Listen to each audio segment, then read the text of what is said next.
Olá, seja bem-vindo a mais um episódio de E o Resto é História, com Rui Ramos e João Miguel Tavares. Se é indiscutível que a grande figura do Estado Novo foi António de Oliveira Salazar, também parece indiscutível que a segunda grande figura do Estado Novo foi Marcelo Caetano. Nascido a 17 de agosto de 1906, numa família modesta que vivia em Lisboa, ele era o mais novo de 6 irmãos e irmãs e o seu pai era sargento da Guarda Fiscal, enquanto a sua mãe morreu quando ele tinha apenas 10 anos. E agora completam-se 120 anos do seu nascimento, o que é uma ótima desculpa para falarmos de Marcelo Caetano e da sua importância na política portuguesa ao longo do século XX. Aliás, foi isso mesmo que nos pediu o ouvinte Luís Freitas, que nos enviou este comentário. Recentemente tenho pensado sobre até que ponto Caetano não será um dos políticos mais incompreendidos da nossa história contemporânea.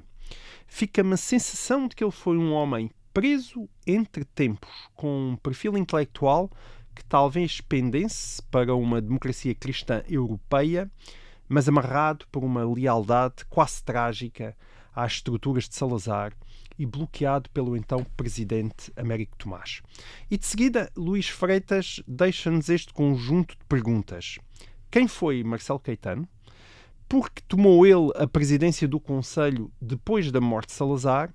Era de facto um reformista, como se diz? E se sim, em algum momento houve hipótese de conseguir uma transição gradual para a democracia, semelhante ao que se passou em Espanha? E ainda, como foi a sua vida depois do 25 de Abril e o que significará o seu silêncio digno? Isto é uma citação, está entre aspas. E isto são ótimas perguntas, Rui. Os nossos ouvintes estão cada vez mais sofisticados, na verdade. Não preciso de acrescentar mais nada. Marcelo Caetano foi mesmo, como diz o nosso ouvinte, este homem preso entre tempos. Também tens essa sensação, Rui? Essa é uma expressão interessante e, de facto, Marcelo Caetano viveu entre tempos, entre dois mundos, mas eu diria que não foi o único. Isto é, toda a gente em Portugal, no tempo de Marcelo Caetano, viveu entre isso. Quer dizer, quer os salazaristas, quer também os anti-salazaristas. E todos tiveram dificuldades em adaptar-se a essa transição. Porquê? Porque Portugal mudou imenso nos anos 50, 60 e princípio da década de 70 do século XX. Portugal industrializou-se, Portugal urbanizou-se, integrou-se na Europa através da EFTA, da Associação Europeia do Comércio Livre, e depois através de um tratado de comércio com a Comunidade Económica Europeia, que aliás foi negociado por Marcelo Caetano. Portugal imigrou para a Europa, portanto a antiga sociedade rural portuguesa começou a acabar, e isto no meio daquela revolução cultural que afetou todos os países da Europa no pós-guerra, depois da Segunda Guerra Mundial, sobretudo nos anos 60, a revolução do chamado consumo de massas, uma nova tolerância moral, portanto uma revolução dos costumes. Tudo isso fez com que alguém como Marcelo Caetano, que tinha nascido em 1906 e que tem 60 anos, em meados da década de 60, se sentisse a viver noutra época, mas não era o único. Sim. Isto é, toda a gente vivia noutra época, em meados da década de 60. É, aliás, um erro comum. Nós acho que já chamamos atenção para isso várias vezes neste programa, mas acho que vale sempre a pena sublinhá-lo. Olhar para o Estado Novo como uma espécie de monolito, não é? Quando o Estado Novo foi uma coisa nos anos 30, outra nos anos 40, outra nos anos 50, anos 60... Porque o país 70. Foi outro, quer dizer, o país mudou imenso. Quer dizer, o país de 1970, quando Marcelo Caetano é chefe do governo, não é o país de 1932, quando Salazar era chefe de governo. Tinham não apenas passado quase 40 anos, mas tinha acontecido imensa coisa. Isto é, socialmente, a sociedade portuguesa tinha mudado completamente, era uma outra sociedade. Ainda havia restos, obviamente, da ruralidade, mas já não era o país de 1930, era outra. E a Europa também não era a Europa de 1930, tudo tinha mudado. E, portanto, isto tinha mudado para os salazaristas, como Marcelo Caetano, mas tinha também mudado para os anti-salazaristas, que estavam nesta fase tão digamos, tão despistados e tão desorientados como os salazaristas. Toda a gente estava desorientada em Portugal no fim da década de 60, princípio da década de 70, e isso também permite perceber até o governo de Marcelo Caetano. Portanto, há uma expectativa na sociedade portuguesa que se desenvolve na década de 60, e sobretudo da classe média que vai crescendo, que vai mudando os seus hábitos, que vai crescendo porque há cada vez gente mais educada, gente mais enfim, com mais meios. E incluindo os filhos dos fundadores do regime, não é? Toda a gente está a mudar, e a expectativa geral é, de facto, as pessoas querem viver como no resto da Europa Ocidental. Quer dizer, querem viver como se vive em França, como se vive em Inglaterra, como se vive na Alemanha. É a grande expectativa. Toda a gente quer viver, isto é, com a mesma prosperidade, mas também com a mesma liberdade. Poder ler jornais que não estão sujeitos à censura, ouvir discussões políticas. Porque, repare, uma parte destas pessoas circula, visita a Europa, a França, a Inglaterra. A imigração pôs muita gente com parentes nesses países, e a experiência que as pessoas têm nesses países é completamente diferente daquela que têm em Portugal, e querem que Portugal esteja como... Essa é a grande expectativa. Portanto, e o ponto na década de 60 é saber quem é que vai dar esse passo, quem é que vai tornar possível essa aspiração. Vai ser quem? Vai ser a oposição, mas a oposição há uma parte da oposição e uma parte muito influente que aquilo que quer não é a forma de vida a vida da Europa Ocidental, é a vida da Europa Oriental. Isto é, quer uma ditadura de partido único para fazer o país rumar ao socialismo. Quer dizer, enfim, essas pessoas provavelmente não iriam ser as mais adequadas para dar esse passo democrático. Portanto, havia o regime depois, mas o regime era uma ditadura, com censura à imprensa, proibição de partidos políticos, uma guerra, uma guerra em África, mas ao mesmo tempo tinha promovido a integração europeia de Portugal através da EFTA. Portanto, seria possível algum setor da ditadura, uma parte da ditadura, promover a democratização. Portanto, era o que estava em causa. E nesse momento muita gente acreditou em Marcelo Caetano. Isto é, a ideia de que... Nos anos 60 já? Ou só após a morte? Não, nos anos 60. Muita gente acreditou. Aliás, desde os anos 40 que muita gente estava a acreditar em Marcelo Caetano para ele efetuar havia há muito tempo que se estava a criar uma expectativa em relação a Marcelo Caetano. E isso tem a ver com várias razões. Quer dizer, Marcelo Caetano tinha sido, entre 1928 e 1958, durante 30 anos, um dos mais importantes colaboradores de Salazar. Ele, na década de 50, é mesmo visto como o número 2 do regime, e o seu eventual sucessor era o chamado Delfim, o Delfim do regime, o príncipe herdeiro, quer dizer, era Marcelo Caetano. Agora, a relação entre Salazar e Marcelo Caetano tinha sido sempre bastante complicada. Primeiro porque eles eram muito diferentes. Marcelo Caetano era de uma geração diferente da geração de Salazar. Salazar tinha nascido em 1889, Marcelo Caetano em 1906, portanto havia uma diferença de 17 anos entre eles. É uma diferença importante, não apenas pelos anos, mas pelas épocas. Isto é, Salazar ainda tinha crescido, sido educado antes da Primeira Guerra Mundial. Marcelo Caetano é depois já da Primeira Guerra Mundial, uma geração do primeiro pós-guerra, um mundo completamente diferente também daquele que tinha sido antes da Primeira Guerra Mundial. Já falámos aqui da Primeira Guerra Mundial e da transformação que efetuou na Europa, nas mentalidades na Europa. Portanto, Salazar ainda é alguém do século XIX, digamos assim. Marcelo Caetano é alguém do século XX. São dois mundos completamente diferentes. Às vezes eram ambos de famílias modestas, o que é verdade, mas Salazar nascera na província e Marcelo Caetano era um lisboeta. O pai tinha vindo da província, mas tinha sido o pai a emigrar, não tinha sido Marcelo Caetano. O pai tinha passado pela Guarda Fiscal, mas já trabalhava depois na Alfândega como funcionário da Alfândega, saiu da Guarda Fiscal para a Alfândega, portanto era um funcionário público, respeitado, quer dizer, integrado na sociedade de lisboeta. É uma coisa completamente diferente de alguém que vem enfim, que ainda veio das beiras, como Salazar, nascido na província, educado na universidade. Tinha tirado, Salazar tirou o curso de Direito e é professor na Universidade de Coimbra. Marcelo Caetano é da Universidade de Lisboa, da Faculdade de Direito de Lisboa. Salazar ainda só por via da Igreja.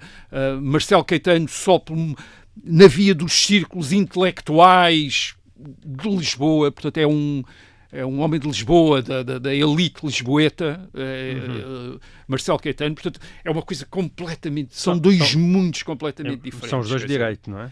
Sim, mas um da Escola de Lisboa e outro da Escola de Coimbra, que se odeiam e de morte nesta altura. Portanto, são dois mundos completamente diferentes e inimigos um do outro. Quer dizer, portanto, hoje ainda um bocadinho, já não são dois tanto. Sim, mas... E depois da própria vida deles, isto é o percurso deles. Salazar é solteiro, monástico. Marcelo Caetano, casado, tem 4 filhos, quer dizer, está integrado na sociedade de uma maneira completamente diferente de Salazar. Portanto, estamos a falar de duas figuras que são completamente diferentes. Quer dizer, aliás, por exemplo, António Alçada Batista, que em 1973 publica um livro de conversas com Marcelo Caetano, a fazer lembrar um bocadinho o livro de conversas de António Ferro com Salazar, publicado em 1932, quase 40 anos antes. Sim. Mas António Alçada Batista tem com Marcelo Caetano, e António Alçada Batista é um antissalazarista, está ligado à oposição, mas tem esta conversa com Marcelo Caetano e reconhece em Marcelo Caetano esta abertura, esta facilidade de conversar, até mesmo a atualização em termos de leituras, de temas. Portanto, é um homem de Lisboa, quer dizer, é uma figura completamente diferente. É verdade, Marcelo Caetano até tinha começado com um percurso mais radical do que o de Salazar. Marcelo Caetano tinha sido um jovem do integralismo lusitano, o movimento nacionalista radical, contra a democracia, contra o liberalismo na década de 1920. Era alguém que nitidamente estava aberto às modas do seu tempo, na década de 1920. Ele depois tem um percurso muito rápido em termos de ascensão política. Salazar vai o convidar para assessor jurídico do Ministério das Finanças em 1929. Ele tem 23 anos. Ele tem 23 anos quando se torna o principal assessor jurídico do Ministério das Finanças. Aliás, ele próprio conta aquela anedota de uma vez alguém o vem procurar em casa e bate à porta, é o próprio Marcelo Caetano que lhe abre a porta e ele diz, gostava de falar com o Dr. Marcelo Caetano, e ele diz, sou eu. Não queria falar, era com o seu pai. Quer dizer, às vezes os filhos, nessa altura, os filhos tinham o mesmo dos pais, e ele olhou para ele, enfim, vinha falar com o assessor jurídico do Ministério das Finanças, viu aquele miúdo e pensou, não, este deve ser o filho, eu quero falar com o pai. Quero falar com o pai. Portanto, é o problema. Bem, ele é um dos teóricos do corporativismo nos anos 30, é um dos autores da Constituição de 1933, Marcelo Caetano. Uma das figuras importantes. Tinha 26 anos, 27 também. Sim, ele é sempre novíssimo. Nesse aspecto, sempre muito novo. É parecido com o outro Marcelo, sim. Muito novo, sempre. É um dos fundadores da Mocidade Portuguesa, enfim. E em 1944, Salazar promove a Ministro das Colónias, também. Ainda bastante novo, e depois ele passa por quase todos os cargos importantes do regime, direção da União Nacional, vice-presidência da Câmara Corporativa e finalmente em 1955 ministro da Presidência, que é o número 2 do governo. E basicamente torna-se, nessa altura é visto, repito, como o Delfim de Salazar. Agora, Marcelo Caetano, porque é que há tanta expectativa em relação a ele? Porque ele, a partir de 1945, ele, apesar de ter vindo do nacionalismo radical, alguns salazaristas começam a vê-lo, e a criticá-lo, aliás, como um provável fator de evolução e de perturbação no regime. Quer dizer, isto é, e isso... tem várias razões, há várias razões para isso. Antes de me dizeres as razões, quando tu dizes que alguns salazaristas começaram a vê-lo como um fator de perturbação, são os salazaristas? Sim, são salazaristas. Salazar. E o próprio Salazar também, isto é, provavelmente também. Embora tivesse, vamos falar disso a seguir, tem uma relação complicada teve sempre uma relação complicada com Marcelo Caetano, mas ele, a partir de determinada altura, penso que começou a tratar Marcelo Caetano mais como um rival do que como um colaborador. E começou a vê-lo como uma ameaça, digamos, ao próprio poder. Rui, tu ias nos descrever aquele momento em que alguns salazaristas e o próprio Salazar começam a olhar para Marcelo Caetano e a perceber que não era só um jovem talentoso e podia estar ali um rival. Sim. E do que é que eles tinham medo? Do que é a desconfiança? Há vários, eu acho que há um conjunto de motivos. Desde os mais fúteis até aos mais sérios. Quer dizer, por exemplo, Marcelo Caetano tinha casado com a filha de um antigo ministro da República, João de Barros. E tinha parentes entre os oposicionistas, como por exemplo Henrique de Barros, que era cunhado dele e que foi o primeiro, foi o presidente da Assembleia Constituinte em 1975. Era cunhado de Marcelo Caetano. E ele dava-se muito bem com os cunhados e com a família de João de Barros. E dava-se muito bem com o sogro também. Muito bem. O que é que quer dizer? Isto quer dizer que, de repente, para os salazaristas, aqui estava alguém que tinha uma família que era da oposição. Do reviralho. Quer dizer. E depois, para confirmar isso, isto é, as confirmações disso, por exemplo, em 1951, Carmona morreu. Há alguns salazaristas que pensam que é a oportunidade de restaurar a monarquia. E Marcelo Caetano é daqueles que se vêm opor a isso, a dizer não. E a partir daí começa a ser visto como republicano. O que, aliás, até nem era verdade. Isto é, Marcelo Caetano opôs-se à restauração da monarquia porque achou que ia perturbar o equilíbrio das forças dentro do regime. Aliás, nessa altura, em 1951, tem também o apoio de Salazar para isso. Isto é, aliás, é Salazar que o manda avançar para contrariar essa intenção de alguns salazaristas. Mas, por exemplo, isso incompatibiliza Marcelo Caetano com uma parte dos outros salazaristas. Isto é, a partir desse momento, eles veem como adversário. E a partir também daí, algumas figuras da oposição, como por exemplo António Sérgio, com quem também Marcelo Caetano se dá bem, tem uma grande admiração por António Sérgio, um intelectual da oposição. António Sérgio teve sempre a ideia de que a única forma de derrubar o salazarismo era dividir os salazaristas e, portanto, estava sempre muito aberto a estabelecer pontes com salazaristas. E Marcelo Caetano, nos anos 50, torna-se uma espécie de alvo de estima de António Sérgio. Vai às conferências de Marcelo Caetano e as pessoas começam a reparar nisso, quer dizer, começam a reparar nessa relação, o que aumenta a desconfiança de alguns salazaristas em relação a Marcelo Caetano. Isto é, do género, bem, ele parece já tem um pé de fora do regime, parece já tem alguma ligação com a oposição. Agora, isso não era, de facto, isso eram os faits divers, quer dizer, que sustentavam essa suspeita. Havia coisas mais profundas que dividiam Marcelo Caetano de outros salazaristas. E tinham a ver com ideias diferentes sobre as possibilidades do regime. Eu diria, Marcelo Caetano acreditava mais no Estado Novo do que Salazar e do que os outros. Ele acreditava mesmo no Estado Novo. Aliás, ele era um dos fundadores do Estado Novo e acreditava. E o que é que Marcelo Caetano acreditava no Estado Novo? Marcelo Caetano acreditava que o Estado Novo podia ser um regime popular, aceite pelas pessoas, quer dizer, em Portugal, sem precisar de tanta repressão, de tanta violência. Isto é, Marcelo Caetano acreditava nisso. E acreditava nisso que isso seria possível se fossem...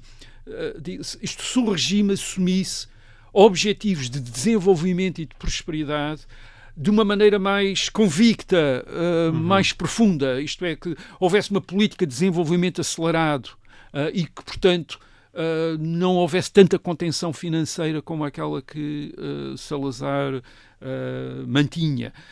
E, portanto, ele é um desenvolvimentista nos anos 50. É ele que, a partir de 55, vai preparar o segundo plano de fomento, que é, de facto, um grande arranque industrial e que vai mudar e começar a criar as infraestruturas necessárias para mudar o país. Mas esta ideia de que o regime pode ir para além da ditadura militar põe-o em confronto com aqueles que achavam que o Estado Novo só podia sobreviver baseado nas Forças Armadas e na ditadura militar, como, por exemplo, o Ministro da Defesa, aquele que vai ser depois o General Santos Costa, e que se vai tornar um dos grandes inimigos de Marcelo Caetano nos anos 50, precisamente porque tem duas ideias completamente diferentes do Estado Novo. Santos Costa não tem ilusões sobre o país, ele diz o regime só se mantém baseado no exército, na força da repressão, e Marcelo Caetano diz, não, nós podemos tornar o regime isto já nos popular. anos 50. Isto já nos anos 50,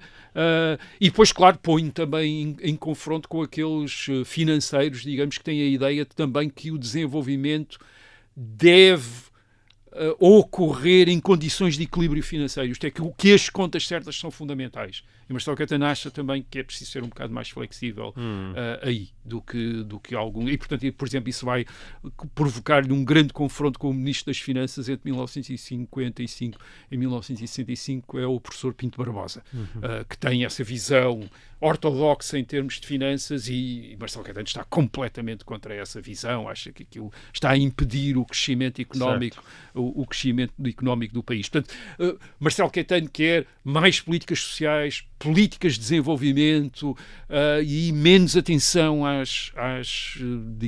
aos equilíbrios financeiros. E, portanto, isso começa-lhe a criar...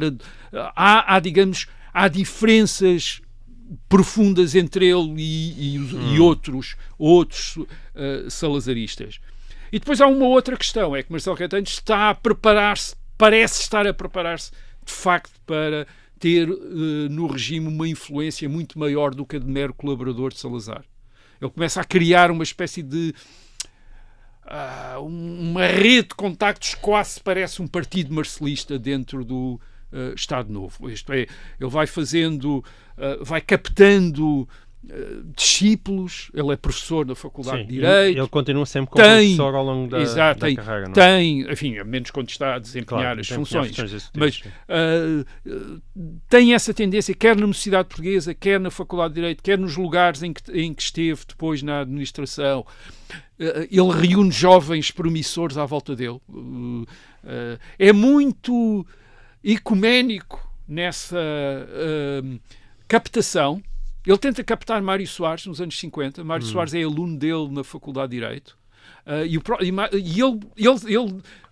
Mário Soares diz, ele sabia perfeitamente quem eu era, sabia que eu tinha sido militante comunista, sabia que eu tinha estado preso, sabia que eu era antissalazarista, aproximou-se de mim, foi extremamente simpático. Mário Soares diz mesmo, vou citá-lo, ninguém me tratou tão simpaticamente na universidade como Marcelo Caetano. E Mário Soares, nessa entrevista, a entrevista que deu a Maria João Avilés nos anos 90, e que ficou, ele, claro, diz também, Marcelo Caetano, era um grande professor, impressionava os alunos pela clareza, pelo escrúpulo com que cumpria as funções de professor. Era alguém que via os trabalhos todos, corrigia, tratava as pessoas, e portanto via-se que era uma pessoa extraordinariamente séria no desempenho das suas funções, e isso obviamente impressionava, e portanto ele Marcelo Caetano reúne, repare, a rede de relações à volta de Marcelo Caetano é também extraordinariamente variada, porque não é só pessoas com uma orientação política, há gente muito conservadora, há gente mais liberal, isto é, Marcelo Caetano reúne uma espécie de... As várias correntes políticas que existiam no Estado Novo estão também no marcelismo. Quer dizer, o marcelismo é uma espécie de um mini Estado Novo, quer dizer, é o Estado Novo de Marcelo Caetano. Agora, acima de tudo, havia depois a relação dele com Salazar, e essa relação era extraordinariamente complicada. É uma relação...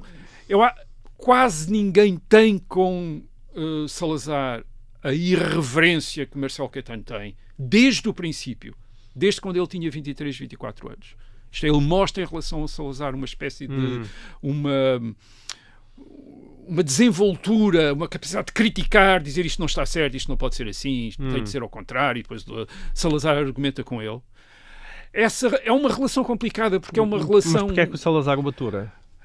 Salazar tem uma tendência para aturar. Salazar gosta de pessoas irreverentes. Gosta de Marcelo Caetano, gosta de Humberto Delgado, gosta de Henrique Alvão. Ele, de repente, é o único protetor deles no regime. Eles são todos odiados pelos outros salazaristas e é Salazar que os protege. Isto, obviamente, também tinha a ver com a estratégia de poder de Salazar, que queria manter os salazaristas um bocado divididos entre eles para precisamente exercer o seu poder e, portanto, cultivava aqueles que estavam a emergir, mas também podia haver uma espécie de enfim, de Salazar gostar de ter este género de pessoas com alguma capacidade de resposta perante ele e com espírito de iniciativa, capacidade de fazer coisas, como era Marcelo Caetano, como era Humberto Delgado, como era Henrique Alvão. Aliás, Marcelo Caetano depois está, nos anos 50, também próximo de Humberto Delgado e dos outros, destes salazaristas irreverentes. Agora, em Marcelo Caetano há também, e penso que também há uma admiração por Salazar. Isto é, Salazar também sabia até onde é que cada um podia ir, como ele disse a Franco Nogueira. Assim, eu os conheço-os bem e sei até onde é que cada um pode ir. E ele sabia também até onde é que Marcelo Caetano talvez pudesse ir. E havia ali uma admiração por Salazar. E Salazar cultivava essa relação, era capaz, por exemplo, de atitudes, de atenções pessoais que sensibilizavam muito Marcelo Caetano, quer dizer, mesmo quando às vezes estavam em fases de zangados, quer dizer, ele era capaz dessas atitudes, quer dizer, portanto... O que é uma atenção pessoal nesse contexto? Lembrar-se de um aniversário dele, quer dizer, mandar-lhe um cartão, mandar-lhe flores, quer dizer, às vezes, mandaram-me imensas flores, vou mandar um bocadinho... Nestas coisas, repara que o salazarismo funcionava como uma corte de um rei, havia um rei, um príncipe que era Salazar, e toda esta gente se derretia quando Salazar tinha quando percebiam que Salazar tinha pensado neles, quer dizer, era uma coisa assim, quer dizer, e portanto agora sim, mas nos anos 50 e sobretudo no fim dos anos 50 é nitidamente que Salazar está a perceber que Marcelo Caetano pode ser um rival e a tratá-lo dessa maneira, isto é, isolando, em 1958, aliás, tirou do governo, manda embora Santos Costa também, mas manda embora também Salazar. Isso é a ruptura, em 1958, há uma ruptura entre eles, entre Salazar e Marcelo Caetano. Uma ruptura que já é o resultado de constar na década de 50 que o Presidente da República, o Craveiro Lopes, está a pensar em Marcelo Caetano para substituir Salazar. Isso é uma coisa. Portanto, há muita gente a pensar, bem, Salazar está a ficar velho, pode ser substituído com vantagem por Marcelo Caetano. E em 1961, no chamado golpe do general Botelho Muniz, o Ministro da Defesa, que já aqui falámos também no programa, constou que o Ministro da Defesa, Botelho Muniz, o general Botelho Muniz, estava a pensar em Marcelo Caetano para substituir Salazar em 1961 se o golpe tivesse resultado. E depois, Marcelo Caetano, a partir de 1961, vai multiplicar os sinais de distância em relação ao salazarismo. Em 1962, ele, que era reitor da Universidade de Lisboa, vai demitir-se por causa da repressão sobre os estudantes durante a greve académica de 1962. A partir daí vai deixar de aparecer nos órgãos de que fazia parte, como o Conselho de Estado, não aparece no Conselho de Estado. Portanto, entre 1962 e 1968, Marcelo Caetano é visto como uma espécie de oposição interna ao salazarismo. Isto é, ele está dentro do salazarismo, mas em oposição. Dizia-se que ele discordava da política financeira, discordava das fraudes eleitorais. Aliás, há uma carta mesmo dele a Salazar a criticar a maneira como se fazia eleições.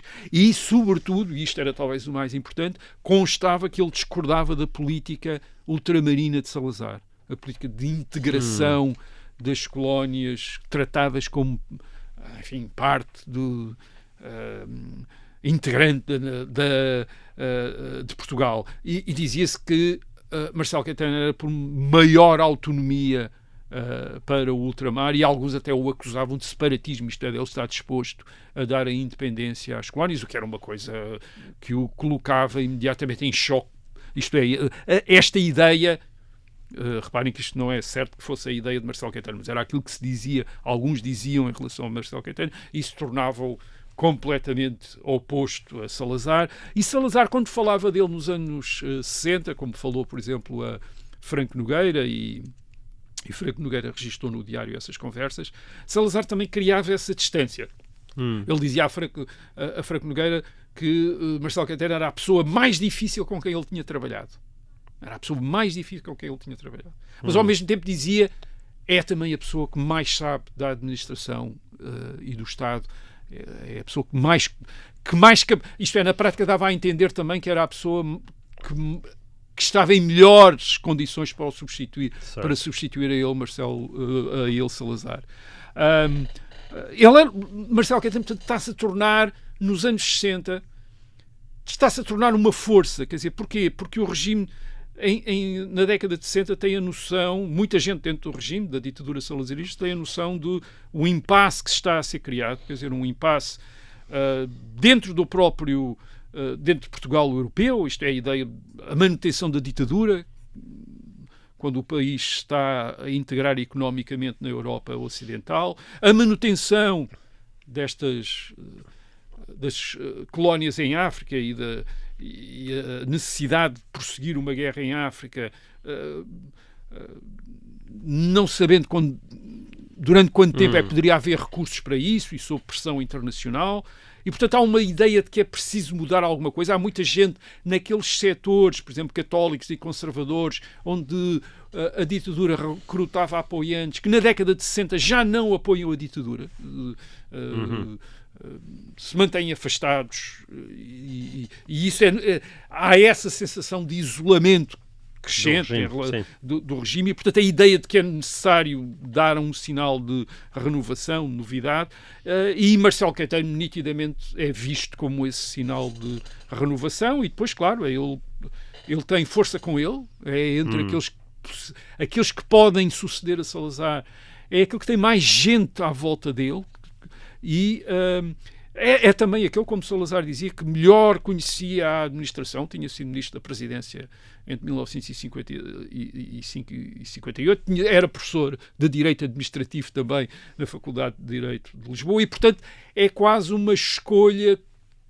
É uma escolha que não surpreende, digamos assim, apesar de ele ter estado em oposição interna a Salazar antes de 68, a sua escolha faz sentido. É um fundador do Estado Novo, um dos principais colaboradores de Salazar, uma pessoa que tem muita força e, ao mesmo tempo, em 1968, representa um sinal de alguma evolução, de alguma novidade, num regime que estava a precisar de evolução e de novidade. Muito bem. Bom, e nós chegamos ao final do nosso tempo. Para quem nos está a ouvir em direto, eu despeço-me até para a semana.